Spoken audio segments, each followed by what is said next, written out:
history flames into life as the dramatic scenes of the first landing at Circular Quay are reenacted at Palm Cove.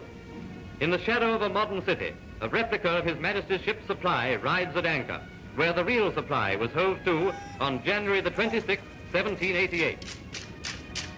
We see the natives gathering in corroboree to ward off the invaders, just as they then did. Keep the anchoring signal flying, bosun. This is how white Australians celebrated 150 years of settlement, which black Australians would describe as invasion. Before Captain Phillip lands, Lieutenant Ball takes a boatload of Marines ashore to keep the natives in check. In the face of menacing savages, the white men advance up the shore of the new land. Especially as there appear to be no women amongst them. Is there any likelihood of an ambush? See that no Indians remain skulking about. Now Phillip himself lands. So a handful of Englishmen took possession of a continent, a vast, unknown, primeval land. It is now fitting that we should turn our minds to the purpose underlying this enterprise, which is to plant a fresh sprig of empire in this new and vast land. It may be that this country will become the most valuable acquisition Britain has ever made. The flag of England is hoisted again where it first flew in Australia, this time watched by thousands of Australian-born citizens of the Empire. The Aborigines taking part in this reenactment were press-ganged into playing roles. They were brought to Sydney and held overnight in a police compound next to dog kennels, and they were warned that if they didn't cooperate, their food rations would be stopped. In 1988, it will be the 200th anniversary of the British in Australia. Who will play the menacing savages has yet to be decided. At the white man's school, what are the children taught? Are they told of the battles our people fought? Are they told how our people died? Are they told why our people cried? Australia's true history is never read, but the black man keeps it in his head.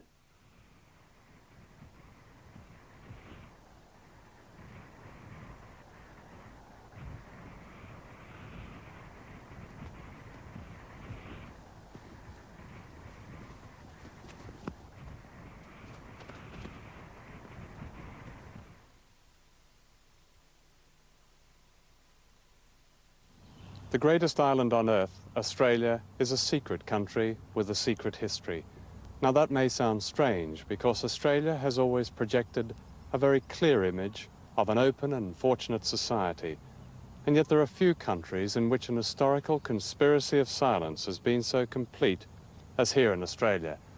This was a frontier country, and it still is. On one side of the frontier in the late 18th and early 19th centuries, there were the English poor and Irish political prisoners sent by Britain as slaves. On the other side of the frontier, in deepest shadow, lived a mysterious and remarkable nation whose people could trace their roots back 40,000 years. Britain waged war against this nation. Massacres as systematic as those practiced against the Jews in the 20th century were carried out in the name of God, king, anthropology, money and land. The jolly swagman was not especially jolly. The billabongs ran with blood. Few or none of these events were recorded and remembered by white Australians. And as the cities grew, the descendants of the white slaves, Australians like myself, seldom glimpsed the other side of the frontier, the outback as we called it. As children, we were given to understand that we were merely innocent bystanders to the slow and natural death of an ancient people, the first Australians, rather than the inheritors of a past every bit as rapacious as that of the United States, Latin America, Africa. All that was unmentionable and secret. This picture was taken at an Aboriginal reserve in the Northern Territory in 1968. Called the Palms, it was my first glimpse of what I'd never imagined, an Australian gulag beyond the frontier. How did they get away with it? In Aboriginal cemeteries, the number of children's graves is always disproportionately high. In 1983, two researchers using Queensland government statistics found that Aboriginal deaths from preventable infectious diseases in that state were as much as 300 times higher than the white average and among the highest in the world. In New South Wales, a report found that almost a quarter of Aboriginal males who had survived to the age of 20 were dead by 40.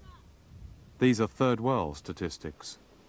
A third world disease, trachoma, is widespread in black Australia. Trachoma grows ulcers on the eyes and causes blindness. Leprosy is also virulent. In recent years, the rate of new lepers has dropped by only 20% in Australia, compared with an 80% drop in Upper Volta, the poorest country in the world. Black Australians may well have the highest prison population in the world.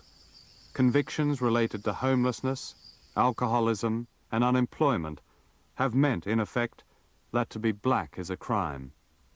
In education, black children who not long ago were taught that their society was pagan are now taught to question it, while all the time being rejected by the alternative white society. Too many black Australians live in tin shelters like these, which boil in summer and freeze in winter, which have an ablution block if they're lucky, and taps that seldom run. Australians give generously to Cambodia and Ethiopia, but this is not a cause. For beyond the suburbs it remains out of sight and out of mind. How the first Australians have survived and actually increased their number in recent years is phenomenal.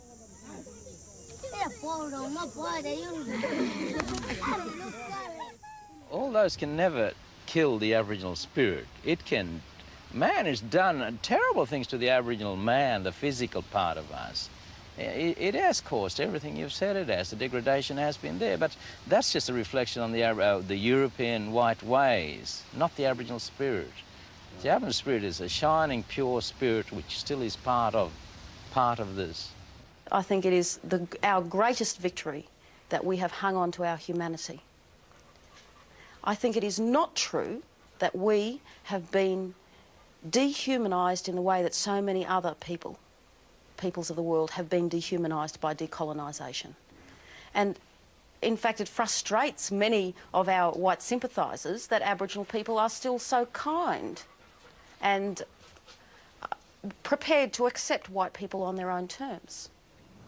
So far, all they've had is the crumbs that drop from the white man's table. And Aborigines basically have had secondary rewards, more or less. Don't want to denigrate all the hard work put in by the Aboriginal people and their white supporters who got the vote for Aborigines and so on. But the Aborigines have to win a place in modern Australia, and they have to develop the sort of organisation that will enable them to do that.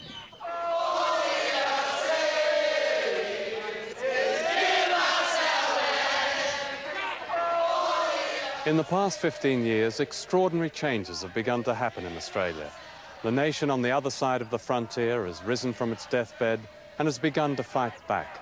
And what a spectacle it is. As the first Australians challenge some of the greatest transnational companies in the world, and governments, and historians, and assumptions and attitudes, and disease and neglect, in order that they may claim back their share of the oldest continent, their country. This film is a glimpse of their epic story.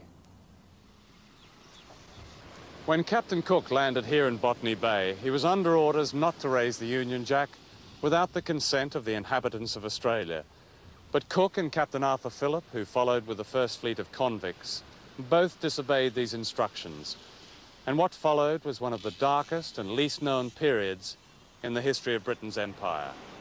The British declared Australia an empty land, in spite of the fact that there were tribes with a total population of at least 300,000, perhaps as many as 1 million.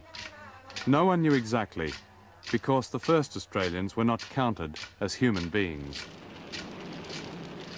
Decimation was swift. Aboriginal blood carried no resistance to white disease. Lieutenant Brady, Royal Marines, reported in 1788, "From the great number of dead natives found in every part of Sydney Harbour, it appears that the smallpox has made dreadful havoc among them." But not nearly as much havoc as massacre. No British colony was born under so cruel a star as Australia. The early convict ships had brought thousands of white slaves, mostly English and Irish, transported for crimes of poverty and politics. and they became the instruments of massacre, directed by Christian gentlemen who had brought with them attitudes of racial superiority that were the staple of empire. Ironically, their cruelty was at odds with liberal reformers in Britain who were then seeking to end the slave trade. In 1837, a House of Commons Select Committee condemned the atrocities against the Aborigines. But the difference between sympathy and action was a convenient 15,000 miles. I think it's a very calculating attitude which makes an entire nation of people write out 200 years of history and then speak only about imperial history.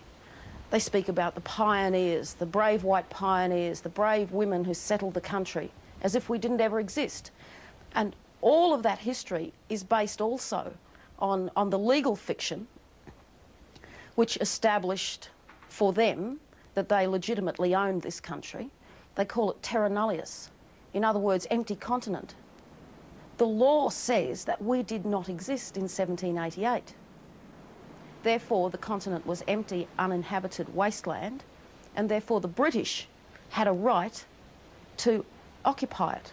So you see, there have never been treaties here because we didn't exist legally to sign a treaty with them. The Aborigines were deemed to be subhuman, little more than animals, which was to justify not only the theft of their land, but their extermination. An edition of the Encyclopedia Britannica, still in circulation when I was at school, described them as only an animal of prey, more ferocious than the leopard or the hyena. He devours his own species. So they were hunted and raped and massacred. And few doubted at the time that genocide was official policy. A government report in the 1850s spoke of the success of poisoning Aborigines, 100 of them laid out at a time. But until quite recently, little of this was even acknowledged. In Tasmania, the Aborigines were said to have died out. In fact, they were hunted along with kangaroos and almost wiped out. In New South Wales, by 1845, the tribe who had watched Captain Cook sail here into Botany Bay was reduced to 3 women and a man. In Victoria, an Aborigine called Old Mr. Burt recalled this story told by his mother. They buried our babies with only their heads above the ground. All in a row they were. Then they had a test to see who could kick the babies' heads off the furthest. One man clobbered a baby's head off from horseback. They then spent most of the day raping the women.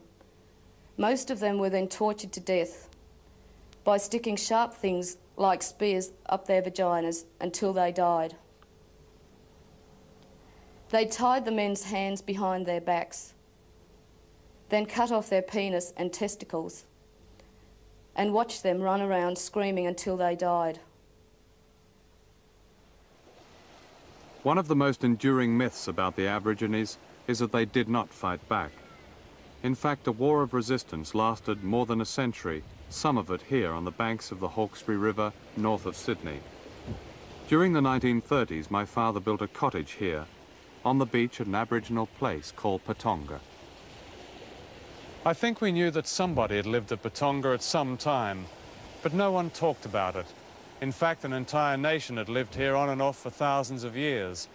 They were called the Jurag, a unique Aboriginal people, tall and slender, whose country extended to a 40-mile radius north of Sydney, and the mighty Hawkesbury River was theirs. And when the British established the town of Windsor in the early 1800s, a great war began. This war was not recorded in the Imperial Chronicles of Australia. Growing up here, I knew nothing about it, and I suspect that's still true of the people in the smart beach houses here today.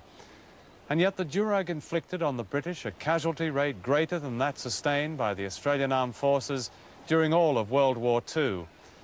And finally, after 22 years, outnumbered and without guns, they went down fighting to the last man, woman and child, a complete nation. Today, in a land of many cenotaphs and war memorials on which invariably is written, "Lest we forget," not one of them stands for those who fought and fell in their own country. By the 1920s, the British invasion had caused the deaths of at least 250,000 black Australians. Genocide on a massive scale. But this fact remained suppressed, except in the living memory of those who survived. Here in the Northern Territory, in the great isolated heartland of Australia, the killing of Aborigines continued well into the 20th century, and most of these also remained secret. However, in 1928, 150 miles from Alice Springs, a gang of police and cattlemen massacred at least 50 Aborigines, perhaps many more, and word got out. A public inquiry was held, and its findings were summarized in these 3 words: the shooting was justified. In giving evidence, Constable William Murray said, "We shot to kill. What use is a wounded blackfella 100 miles from civilization?" Indeed, in the 1930s, there were massacres around here. And in Queensland, they were called nigger hunts. And I've heard white men only 5 years ago recalling their days in the nigger hunts. And yes, they justified murdering us because we didn't use the land the way they did. And as I say, it was an utterly calculating attitude. They wanted our land, and to get our land, they had to get rid of us. We had pride in the land because, you know, we have all our sacred sites, we have all our things in there. We live by the land. We don't go and destroy the land. The land is our mother. That's what we believe in. And if it's going to be taken away from us, it's like taking someone's life away. If the non-Aboriginal people of Australia are willing to learn some of my grandfather's meaning for this country, then that may be able to give them some understanding what does really Australia is, what the history of Australia. Ned Kelly was only yesterday. You know, William the Conqueror was only yesterday. We got stories going back thousands and thousands and thousands of years. The uniqueness of the Australian past has been concealed. In the dream time of the Aborigine, the land is sacred, the beginning and end of life itself. The European attitude to land, that of a commodity to be bought and sold, built on and exploited, is incomprehensible to a black Australian. This is the Obiri Rock, a cathedral of the spirit, east of Darwin. The significance of these paintings was only understood by Europeans as recently as the 1950s and 60s. These pictures were painted more than 10,000 years before the pyramids. They are older and more sophisticated than the cave paintings in France, by which the European tribes have measured their civilization. The World Heritage List now recognizes them as the oldest expression of human creativity. In other words, the longest historical record of any human beings. In recent years, white historians have made contact with people whose oral history includes record of the eruption of volcanoes 5,000 years ago. Many Australians are unaware of this. To them, the Aborigine is merely an object of pity, the poor old Abo. Many only see the frontier from their jumbo jet on its way to Singapore and London, although every summer they may feel it, as winds from the deserts bring fires like this.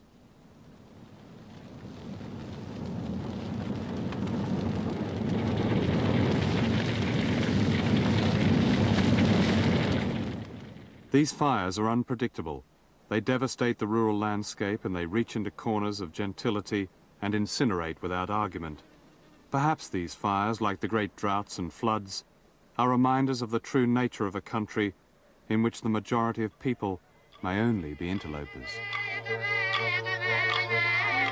The Aborigines not only survived, they developed a unique society and culture which those Europeans tied to racial stereotypes never saw or never acknowledged. Aborigines were presumed to be primitive and passive, at best noble savages, but none of this was true. In this ritual dance, for instance, the essence is humour, a put-on. In fact, they were more sophisticated than the invaders. They learnt languages better, they understood the environment better, and the civilized value of their one-family society often remained a puzzle to Europeans who were hardly civilized themselves, coming from a background of class division and brutal poverty.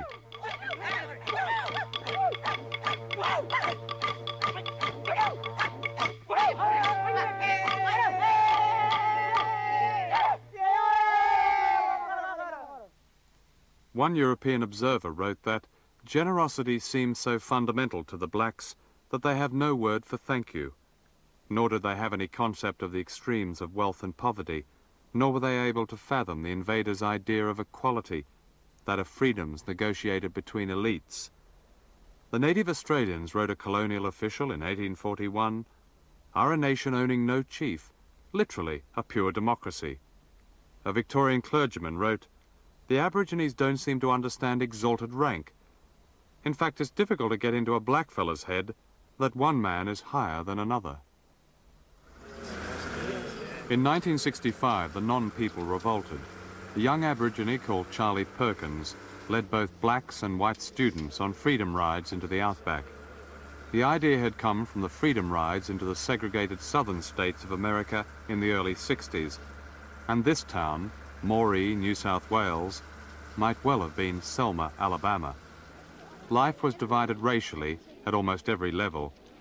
Here at the public swimming pool, where black children were banned, Perkins and his freedom riders were confronted by an angry white crowd. Then a black woman stepped forward and made a courageous speech in which she pointed to white men who had gone secretly with black women and had fathered black children. "Tell your wives what you've been doing," she said. "Go on, they're just over there, tell them." That evening, black children were allowed into the swimming pool. The fight back had begun. In 1967, a referendum was held which allowed the Aborigines to be counted as citizens in their own country. They could own property, they could get a job without permission, at least on paper, and they could vote. But for whom? For what? Political regimes in states like Queensland and Western Australia remained deaf to them. But what was changing, and dramatically, was the attitude of Aborigines themselves, many of whom now refused to play the part of mere victims in order to merit white sympathy and charity. Black Australians have tried many times to bring their case to the world, but their cry could not compete with the image of the lucky country. In 1982, the Commonwealth Games were held in Brisbane, Queensland, and the assembled international media heard ordinary, dignified voices of Black Australia, a nation they had not known existed. Everyone else here today has brought along their flags of their country. And we're doing exactly the same thing. We're promoting our flag, the flag that we've chosen to follow, and we're displaying that. And there's no harm in doing exactly that. And we're going to sit it out quietly like the rest of them, enjoy the games, but display our flag, and that's what we're doing. Around this time, the then Australian Prime Minister, Malcolm Fraser, was building a reputation as a champion of black rights in southern Africa. For the Aborigines, this presented a familiar irony. The Fraser government had consistently refused to use its federal power against repressive states like Queensland, whose premier accused communists of disturbing his otherwise happy poor old Abos. The truth was that the days of the poor old Abo had gone forever.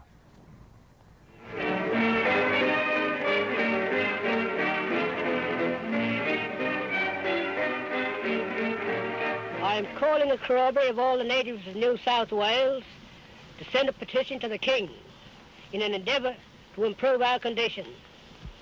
All the black man wants is representation in federal parliament. There is also plenty of fish in the river for us all, and land to grow all we want. 150 years ago, the Aboriginals owned Australia, and today he demands more than the white man's charity. He wants the right to live. At that time, the 1930s, the Protection Acts were in full force. The Chief Protector had the power to send mixed-blood children to missions, having wrenched them away from their Aboriginal mothers. In this way, the mothers could continue to serve their white masters, the masters were saved any possible embarrassment, and the children were civilized with Christian ritual. If any Aborigine objected to this arrangement, the Chief Protector could imprison him or her without trial, all of which, said the law, was to save the natives from being overwhelmed by the white race. In recent years, many of those children sent to the missions have tried to find their families. Well, the first time with me, as the story goes, is my grandpa said, "You don't take that kid," you know, so I was left. He stopped him, but then the following year, months later, he came back again, and then I was out with some other kids, and most of the old people had gone away from the station. And so Constable Bill McKinnon was able to take me, put me on the camel, and take me, you know, till people realised the day after, or the 2 days after, that I was missing.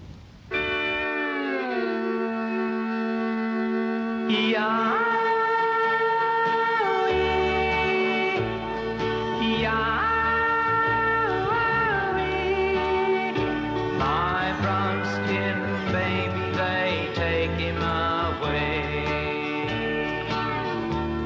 Between her sobs I heard her say, police been taking my baby away. From white men boss, that baby I have, why he let them take baby away.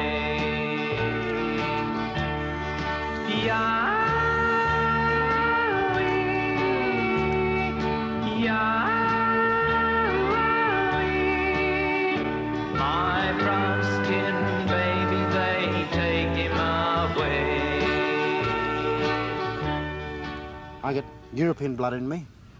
My grandfather, my European grandfather, he was Scotsman. He come from Stockton-on-Tees somewhere, in England, somewhere there. He come over around the border up there. He come here, and he had Aboriginal wives, and he gave his children then his name, my grandfather. But the policeman, under the assimilation laws and this type of thing, he's the guy that's going to grab all us, grab my mothers and all that there, and put them in a compound because they were half European or whatever, or something like that. They put him in a compound. And my old granny, my old black granny, she'll come up there and try to talk to us, but we weren't allowed to. She'd get put in jail, or I'd be getting threatened to send up to places like Melbourne and Croker Island. The officials came for us with a policeman in the car, and my mother said, "You're not taking them." He said, "Well, I'll have to use this. If you don't," patting the case with the handcuffs in it, you know. But we, in our childish imagination, we thought it was a gun. And could have both yelled in together, we'll go, Mum, we'll go, you know. And he was very kind. He tried to be, you know, very kind. And my mother said, "Well, I'm going too."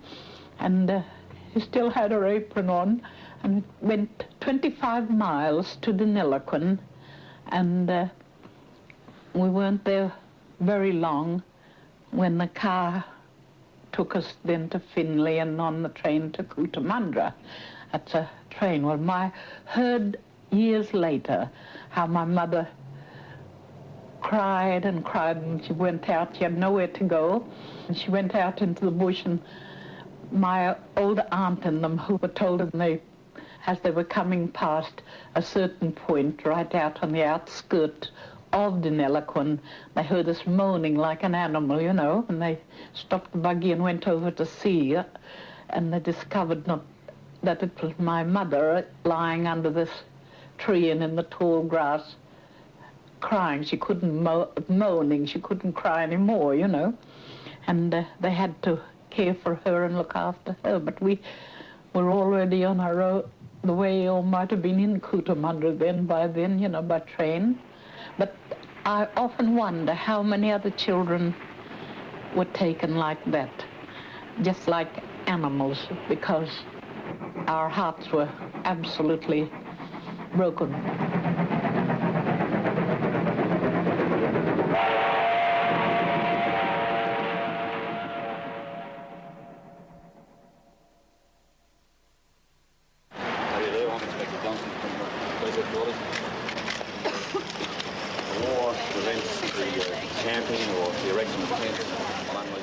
In January 1972, 4 young blacks set up a tent on the lawns of Federal Parliament in Canberra and called it the Aboriginal Embassy. Again and again the police tore it down, and again the Aborigines put it back up, all of which was embarrassing to a Conservative coalition government which found itself explaining to inquiring foreigners the symbolism of an Australian embassy in Australia. It was a brilliant idea which focused a national campaign for land rights and helped to concentrate minds in the Australian Labor Party a Labour government was elected for the first time in 23 years. It was the first Australian government committed to a policy not of whether there ought to be justice for the Aborigines, but how.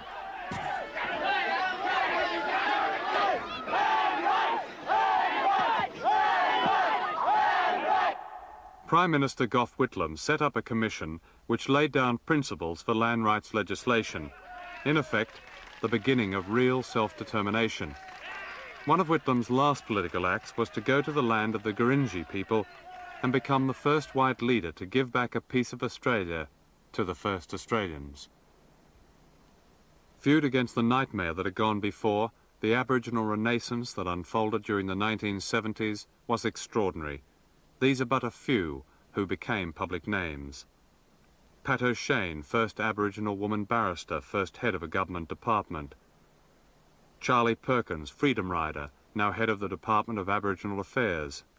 Mick Miller, pioneer community leader, eloquent foe of Queensland politicians. Kevin Gilbert, poet and author of the first major political work by an Aborigine. Kevin Cook, a pioneer of Aboriginal cooperative training. Essie Coffey, award-winning filmmaker from New South Wales. Justin Saunders, an outstanding stage and screen actress.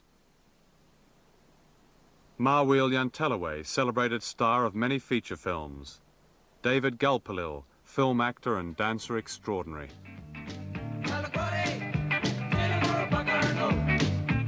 Self-determination is happening in many ways.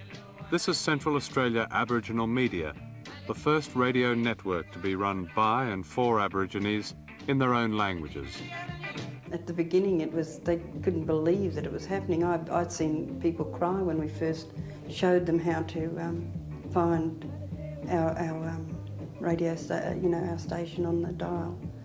I spent the first few weeks we were on air just going around the fringe camps, showing people if they got a radio, where they found it on the dial, and the people were just so overwhelmed. But to hear their own language to hear their own language on the radio.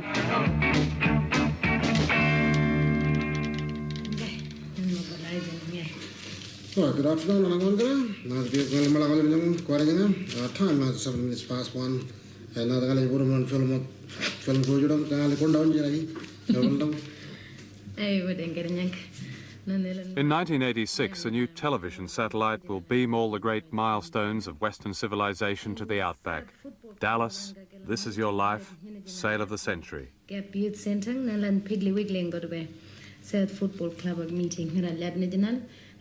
From the coming of the first settlers and their sheep to the miners and their bulldozers, the Aborigines have lost out. With the coming of this new satellite, will a venture such as this be smothered and they lose out again?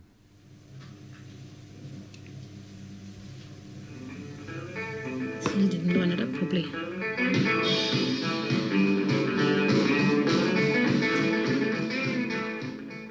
The same determination that is keeping alive ancient languages has produced from virtually nothing in 1970 Aboriginal councils that are democratically based and legal and medical services that are informal, accessible and truly part of the Aboriginal community. The long-term goal is self-determination, and the obstacle is what we call the Aboriginal industry. There are so many white people in Aboriginal affairs doing things that we can do, running our communities when our communities can run them themselves, and so that it seems almost impossible at the moment to do anything about that. But if you take a long-term view, we've come a long way in terms of achieving self-determination on the ground, in running our own communities and organisations, and in convincing Aboriginal people that they can do it, that one doesn't have to be reliant on the long socks. It's like Big Brother watching, you know. Look, you do the right thing. If you don't, I'll cliff you under the ears, you know. So our big white brothers prefer that we stick under their rules. Their rules? Their rules. Do you think there'll ever come a time where you'll have your own rules? Well, I don't care what rule they get. I've got my rule in my sacred site, which I keep, and I'm proud of it. The Walpiri people of the Northern Territory have transformed this former mission at Bamyili into their own community, with a bus, a clinic, and a school where the first black teachers are qualifying. I'm listening to the radio. Yeah, I'm listening to the radio, yeah. And where we go then? Where we reckon I'm going? I'm going to look like chicken.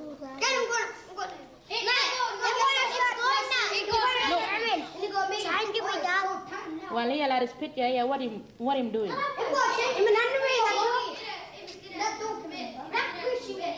Yeah, me get up from bed. What about here now? What about this picture here? Buckingham Palace, scenes of Christmas snow. Education here is still white-controlled and has yet to look to the other side of the frontier, while the blacks are still asked to make all the compromises. At least they're no longer being taught that Captain Cook found them. Do that again. Point to the word Christmas. Far west of here are other resurgent communities where there are no compromises. These are known as outstations, where Aborigines run their own cattle and are self-supporting. There's little welfare, no TV and no alcohol. Several of them have shortwave radio and their own airstrips. 20 years ago, such a choice would have been unthinkable.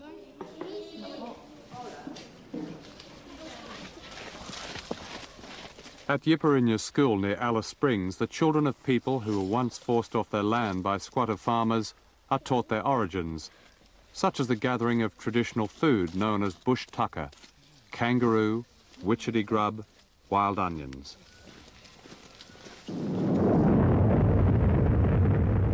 And this is how others regard the land. For the Aborigines, the history of mining in Australia is the story of brutal eviction without compensation. For example, at Mapoon in Queensland, the Aborigines refused to leave when the Queensland government awarded a lease to the giant Comalco company for bauxite mining. So armed police landed after dark, arrested the entire community, and burnt their homes, their church, their school and shops. That was 1963. There's no film record. Such atrocities were not news then. But by 1980, the Aborigines were waiting and organised. So much so that the police had to escort a drilling rig 1,500 miles to a sacred site at Nunkaba in Western Australia. Stay off the road, you're being warned. Stay off.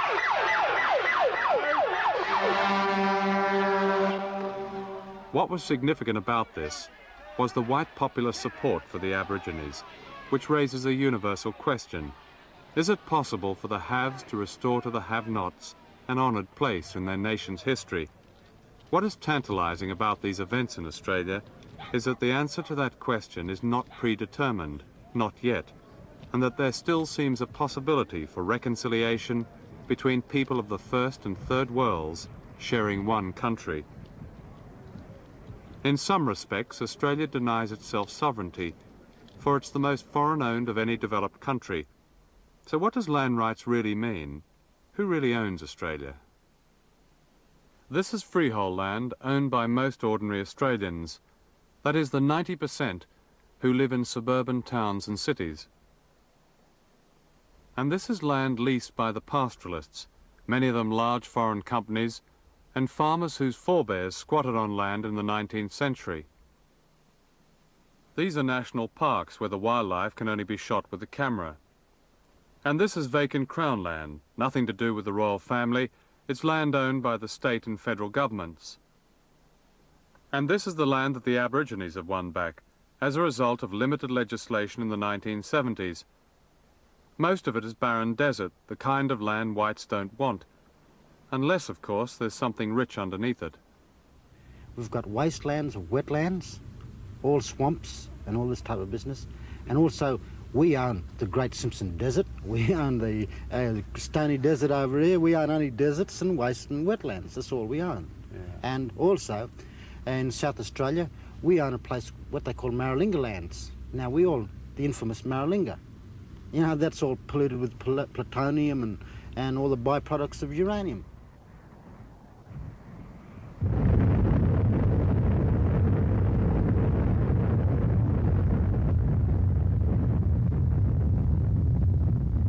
Australia has the distinction of being the only country in the world to have supplied uranium for nuclear bombs, which its leaders allowed to be dropped by a foreign power on their own territory and their own people without warning.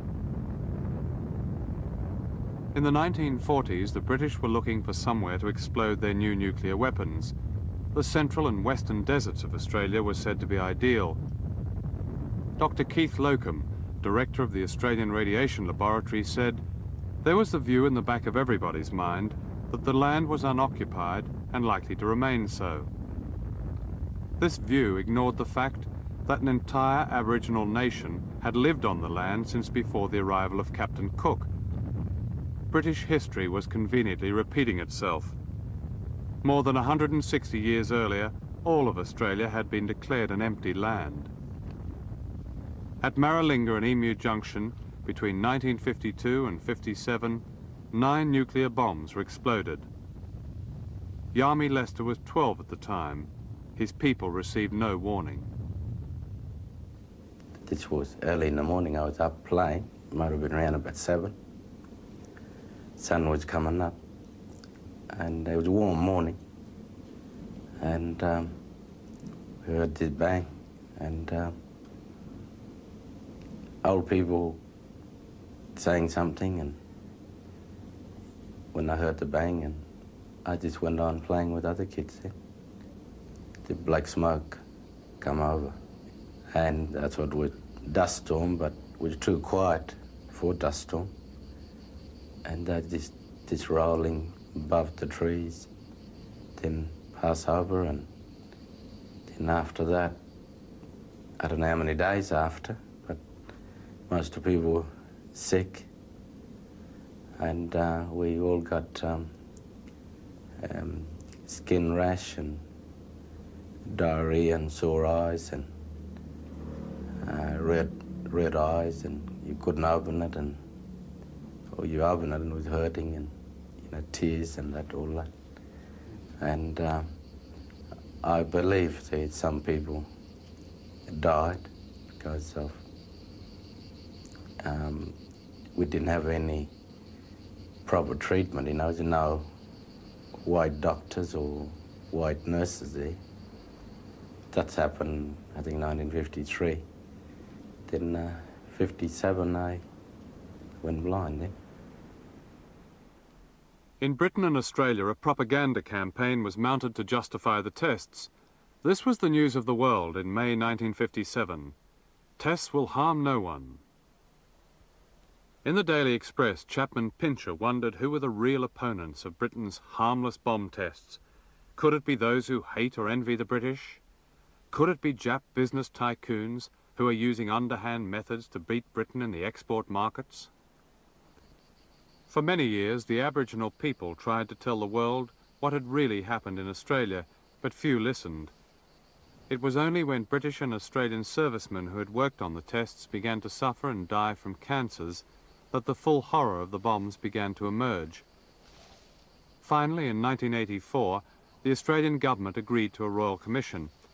Patrick Connolly, who served at Maralinga with the Royal Air Force, said, "Occasionally we would bring the Aborigines in for decontamination. Other times, we just shoot them off like rabbits." Australia has offered its sovereignty to other countries while denying it to the Aborigines. The Americans today have a number of spy bases which are theirs to do as they wish. Here is the American ambassador accepting one of the bases almost as right. Now, our friendly Australian landlords haven't yet demanded their rent. But we Americans want to always be good tenants. We want you to know that we pay our bills promptly. Here then, Mr. Prime Minister, I want to present you with 1 peppercorn payment in full for the first year's rent. I thank you very much. Near Alice Springs and its sacred Aboriginal sites is the Pine Gap base, which tells the Americans what the Russians are doing in Europe. Not surprisingly, the Russians have indicated that Pine Gap is a prime nuclear target. A peppercorn is therefore a bargain price to pay for positioning Australia in the front line of a nuclear war on the other side of the world. The Prime Minister, Bob Hawke, has projected himself, or rather his media image, as truly a man of all the people. Indeed, when he came to power, his Minister of Aboriginal Affairs, Clyde Holding, spoke of land rights as a restitution for white Australia's genocidal past, a final healing of the wounds. A National Land Rights Act was to be drafted at last, one, it was hoped, without strings to snatch the land back. But mining was the catch. During the 1984 election campaign, powerful mining interests conducted an openly racist campaign which included TV commercials with a black wall built across Western Australia. In October, in the critical weeks before the election, the state's Labor Premier, Brian Burke, met Prime Minister Hawke. They talked about the problem of land rights and marginal seats and of being fair to mining interests. After the meeting, Hawke effectively cancelled Labor Party policy which would have given Aborigines the right to control resources on their own land. A starring role is said to be Bob Hawke's dream for the 1988 bicentenary celebrations, which for the Aborigines may well be a nightmare. This was Botany Bay in 1970. On the other side of the water, the whites were celebrating yet again the coming of Captain Cook. At the next celebrations, the Aborigines may not be satisfied simply with expressing their grief. Well, every 26th of January I mourn in my heart, because as far as my experience with colonisation, I've pretended outwardly it's good. I've learned to speak the language that I was taught. I've learned to dress and live the way that made other people happy, but I had to sacrifice my desires, my ways, my culture. You can go ahead and celebrate your 200 years, whatever, settlements. I'm just going to wander down the bush and do what I want to do. Well, I don't see how Aborigines could have anything but antipathy towards the 1988 celebrations unless their sovereignty in this country had been assured. I mean, how on earth could Aborigines come to the party at all? When are we going to celebrate justice? You know, when are we going to celebrate just giving back what was taken wrongfully? It comes down to this. Aboriginal people will not survive unless we have real land rights, and that means having control over our land. The right to refuse entry to outsiders, the right to say no to mining if we have to, if we feel that it's too dangerous, and so on. We have to have that kind of control. If we don't have that control, it means the end of the longest living human culture and religion on this planet. That's what it means. Nobody likes to see somebody lying down and taking it. The average Australian would give a lot of support to the Aboriginal groups who are going to stand up and take the fight to the powers that be to establish a very significant Aboriginal Australia. And there'd be many. The battle lines would be drawn up, but there'd be a lot of white Australians on the side of Aborigines who attempt to do this. Is this perhaps the kind of national crusade that seems to have been lacking in this country for quite a long time? How could it be possible with the people so decimated, over such a vast area? Decimated first by disease, then subjected to a systematic and not so systematic genocide in various parts. How could it be otherwise with the numbers so small and with the distractions and the forces against them so great? But when it does emerge, it should be, there'll be many people in Australia ready to help it. In your lifetime, do you think? I hope so. I hope so, yeah. Are you hopeful or pessimistic about a reconciliation between white and black Australians?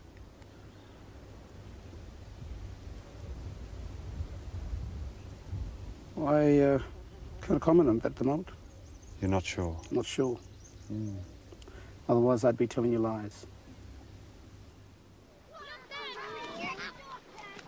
In a momentous vote in 1967, almost 90% of the Australian electorate gave the federal government special powers to legislate justice for the Aboriginal people. It was the greatest majority in Australian political history, and since then, some justice, some rights, some land, and some pride have been won back. And yet in this rich country, Aboriginal children remain sick and malnourished, and their death rate from simple, preventable disease is not very different from that of children in poor countries in Africa and Asia. This almost incredible situation is not a medical problem, but a political one. And the obstacles to overcoming it stem not from malevolence, but from a lack of political will to match sympathy with action. Support for the underdog has always been a powerful myth in Australia, in a white society with the humblest of origins. And like many myths, it's partly true. Radical reforms like voting rights, minimum wage and childcare legislation were pioneered in Australia. But when do the benefits of this noble and fragile tradition reach those whose extraordinary generosity of spirit has been expressed in this film? And what will happen in 1988 when 200 years of European settlement is celebrated? What version of events will be told then? An acceptable version, a compromised version, or the secret truth? It seems to me that until a committed policy of reconciliation, of real nationhood, is offered to the first Australians, those who came recently can never claim their own.